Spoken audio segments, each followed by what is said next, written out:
আমি বলে দিচ্ছি, যদি জানা যায় লোকটা হারাম জানার পরে প্রকাশ্যে জিদ করে সুদের ব্যবসা করেছে মৃত্যুকাল পর্যন্ত, তাই ইমাম যদি জানতে পারে এই লোকটা প্রকাশ্যে জিদ করে সুদ খেয়েছে জানার পরেও, তার জানাজার নামাজটাও পড়া চলবে না।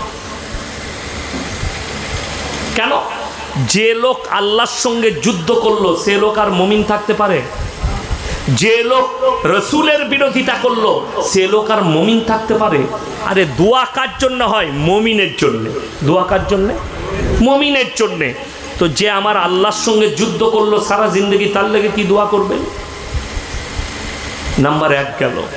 এরপর ভেবে দেখলেন, যে লোকটা হারাম জানার পরে যে মুসলিমটা সুদ খাচ্ছে, এই লোকটাকে মুসলিম বলা যাবে কিনা আপনি বিচার করবেন। আমি আপনাদের উপরে ছেড়ে গেলাম। নাম্বার 2, মদ খাওয়া হারাম না হালাল? কথা বলবেন। হারাম। আমি আপনাকে চন্দ্রকোনা থানায় দেখিয়ে দেবো মুসলমান মদ পান করছে, মদ বিক্রিও করছে। ঠিক বললাম না ভুল বললাম? করছে। এরপর বলুন, এই লোক যখন মারা যাচ্ছে সারা জিন্দগি মদের কারবার করেছে, মদের ভাঁটিতে জীবন কাটিয়ে মারা গেল। এই লোকের জন্য আমাদের সমাজে মিলাদ হয়, কোরআন খানি হয়, কলমা খানি হয়, মাদ্রাসার তালবিলিম দিকে ডেকে দোয়া হয়, আর এরা মনে করে তার লেগে জান্নাত রেডি হয়ে। আমার বন্ধুগণ, আমার ভাই, এই ভারতবর্ষে 30 কোটির মধ্যে 10 কোটি মুসলমান আছে কিনা এটাও সন্দেহ আছে।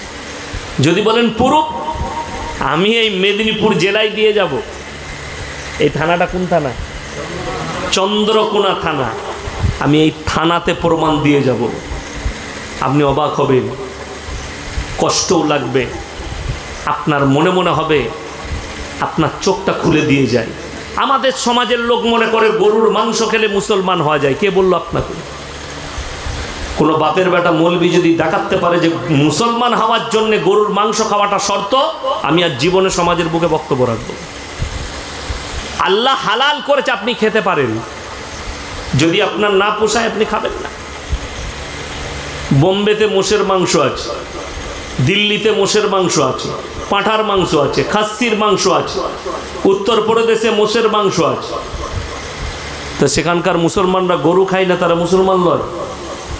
রাজস্থানের মুসলিমরা মুসলিম নয়, তারা ছাগল খায় বলে। এটা শর্তই নয়। আমার বন্ধুগণ, আমার ভাই, বলে দিন, আপনার ব্রেনটা খুলে যাবে। অনেকজন মনে করে আমি মাথা ঠুকি মানে আমি মুসলমান। কে বললো তোমাকে? মাথা ঠোকাটাও শর্ত নয়। মাথা নাস্তিক ছাড়া সবাই মাথা ঠুকে। যারা নাস্তিক মানে ধর্ম বিশ্বাসী নয়, তারা ছাড়া সবাই মাথা ঠুকে যারা ধর্মে বিশ্বাসী করে। কেউ পূবে, কেউ পশ্চিমে, কেউ উত্তরে, কেউ দক্ষিণে, কেউ গাছের সামনে, কেউ কবরের সামনে, কেউ ঠাকুরের সামনে, কেউ অগ্নির সামনে, কেউ চন্দ্রের সামনে, কেউ পানির সামনে, কেউ আগুনের সামনে। যার যেখানে বিশ্বাস আস্থা, সে সেই জায়গায় মাথা ঠুকে। ওই জন্য আমার আল্লাহ কোরআনে শর্ত রেখে দিয়েছেন, লাইসাল বিররা আন তুওয়াল্লু বুজুহাকুম কিবালাল মাশরিকি ওয়াল মাগরিব ওয়ালাকিন্নাল বিররা মান আমানা বিল্লাহ। পূব কিংবা পশ্চিম দিকে মাথা ঠোকার নাম ঈমান নয়। 1 নম্বর ঈমান হচ্ছে আল্লাহর উপরে বিশ্বাস। সবাই আনবো, জোরে বলুন ইনশাআল্লাহ। মান আমানা বিল্লাহ ওয়াল ইয়াউমিল আখির, আমার পরকালের প্রতি, ওয়াল মালাইকাতি, আমার ফেরেশতাদের প্রতি, ওয়াল কিতাবি, আমার আসমানি কিতাবের প্রতি, ওয়ান নবিয়্যিন, আর যতগুলো নবী পয়গম্বর পাঠিয়েছি এদের সকলের প্রতি বিশ্বাস আনার নাম হচ্ছে ঈমান। আচ্ছা বলুন, আপনি বললেন আল্লাহকে বিশ্বাস করি। আচ্ছা, আল্লাহকে যদি আপনি বিশ্বাস করেন, ঈমান নিয়ে এলেন, ঈমান চলে এলো। রসুলকে, নবীজিকে আপনি বিশ্বাস করলেন, তিনি আল্লাহর নবী এবং আল্লাহর পয়গম্বর রসুল সাল্লাল্লাহু। আচ্ছা, আপনি যখন এই আকীদা নিয়ে এলেন, তাহলে আল্লাহর হুকুম মানতে হবে না, হবে না বাবা? কথা বলেন। আল্লাহ যেগুলো আদেশ করেছেন মানতে হবে, আল্লাহ যেগুলো নিষেধ করেছেন সেগুলো করা যাবে না। নবীজিকে যখন বললেন কলমা পড়ে মুসলমান হলেন, নবীজির ওপরে ঈমান আনলেন, তখন আপনি যখন নিজেকে মুসলমান বলে দাবি করলেন, নবীজির যতগুলো আদর্শ আছে আপনাকে মানতে হবে না, হবে না? হবে। এরপর বলুন, এই পুরো চন্দ্রকোনা থানায় মুসলমানদের একটাও সুদখোর নাই তো? কথা বলে না? একটাও সুদখোর নাই তো মুসলমানদের? আছে? আচ্ছা ভেবে দেখুন, কোরআনে আছে, বসুন, কোরআনে আছে ওয়াহাল্লাল্লাহুল বাইয়া ওয়া হাররামার রিবা, আমি সুদ তোমাদের জন্য হারাম করেছি, ব্যবসাকে হালাল করেছি। এটা কোরআন। আল্লাহ বললেন কেউ যদি হারাম জানার পরে কোনো ব্যক্তি সুদ খায়, সে যেন আল্লাহর সঙ্গে যুদ্ধ ঘোষণা করলো। আল্লাহ রসুলের হাদিস, কোনো ব্যক্তি যদি 1 টাকা সুদ খায়, ক টাকা বললাম? 1 টাকা, নিজের মায়ের সঙ্গে 36 বার জিনা করার সমান পাপ হবে। নাউজবিল্লাহ বলবেন, নাউজবিল্লাহ, 36 বার। এরপর ভেবে দেখুন, আমাদের দেশের মুসলমান প্রকাশ্যে সুদ খাচ্ছে হালাল মনে করে, হারাম জানার পরেও সারা জিন্দেগি সুদ খেয়ে মারা গেল, পুরো জিন্দেগিটা সুদের ওপরে জীবন কাটিয়ে মারা গেল। মরে যাওয়ার পরে ইয়াসিন সাহেবকে দাওয়াত দিলেন, হুজুর মিলাদ পড়াতে হবে। কেন? ওনাকে জান্নাতে পাঠাতে হবে। এলাকার মাদ্রাসা থেকে তালবিলিম দিকে দাওয়াত দিলেন, বাড়িতে কোরআন খানি হলো, 3 খতম 4 খতম, সকাল থেকে ছেলেদিকে তালবিলিমকে নাস্তা করালেন, দিয়ে 2 খতম কোরআন পড়লো। তারপরে সন্ধ্যাবেলায় হুজুরে, হুজুর 5 খতম হয়েছে, বক্সে দিবেন। কার নামে? সুদখোরের নামে। তোর যে হুজুর মিলাদ করছে সেও মার খাবে, আর তুও খাবি। আমাকে দাওয়াত দিয়েছেন তো আমি তো খাবই। কেন?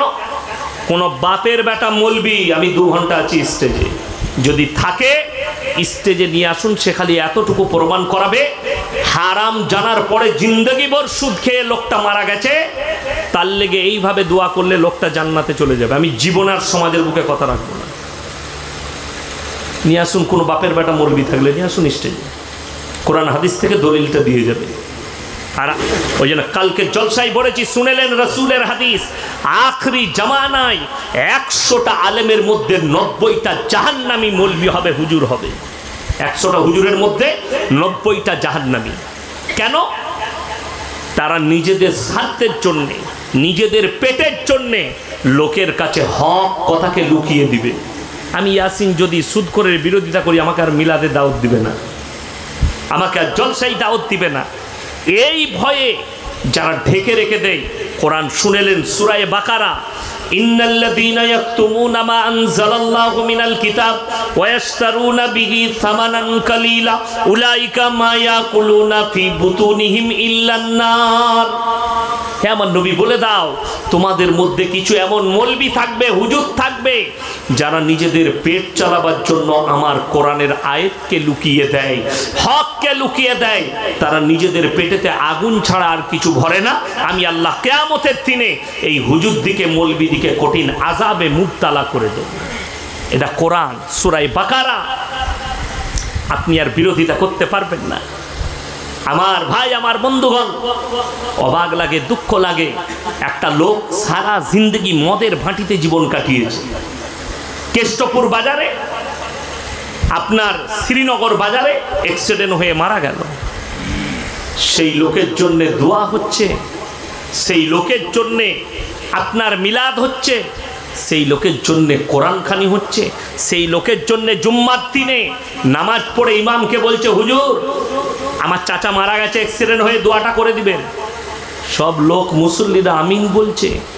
যদি জানা যায় এ সারা জিন্দগি মদের ভাটিতে জীবন কাটিয়েছে, জীবনে আল্লাহ আল্লাহ রসুলের দিকে মুখ করেনি, জেলে রেখে দিবেন, তার জানাজাটাও পড়া যাবে না।